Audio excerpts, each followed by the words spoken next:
అస్సలాము అలైకుం వరహమతుల్లాహి వబర్కాతుహు. రబ్బి షర్లి సదరి వయస్సర్లి అమరి వహలుల్ ఉక్దతం మిన్ లిసాని యఫ్కహు కౌలి. మనం ఈరోజు ఖురాన్లోని 2వ సూర అల్ బక్రా నుంచి 6 to 10 పాయింట్స్ చూసుకుందాం. ఈ విషయాలను తిరస్కరించిన వారు నీవు హెచ్చరించకపోయినా ఒకటే, వారు విశ్వసించరు కారు. అల్లాహ్ వారి హృదయాలకు వారి చెవులకు ముద్ర వేశాడు, వారు కళ్ళపై తెరపడింది, వారి కఠిన శిక్ష అర్హులు. దీంట్లో ఈ విషయాలకి అర్థం ఏంటంటే అల్లాహ్ గ్రంథాన్ని విశ్వసించడం మరియు అగోచర విషయాలను విశ్వసించడం మరియు నమాజ్ని స్థాపించడం. దీనికి అర్థం ఏంటంటే అల్లాహ్ ముద్ర వేశాడు, అందువల్ల వారు స్వీకరించడానికి తిరస్కరించారు అని కాదు. భావం ఏంటంటే వారిపైన చెప్పబడిన విషయాలను నిరాకరించారు మరియు వారిపైన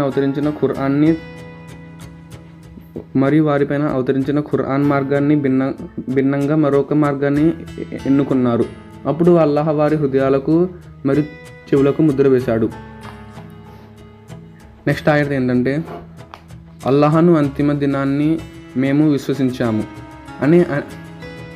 అనేవారు కూడా కొందరు ఉన్నారు, కానీ వాస్తవంగా వారు విశ్వాసులు కారు. అల్లాహను విశ్వసిస్తున్నారు, వారు మోసం చేస్తున్నారు,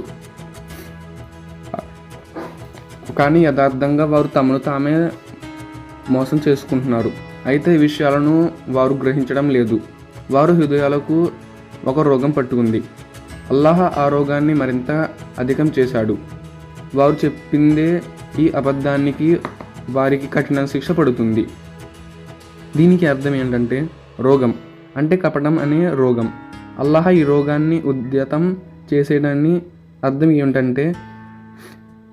ఏంటంటే కపటాన్ని అల్లాహ్ వెంటనే శిక్షిస్తాడు.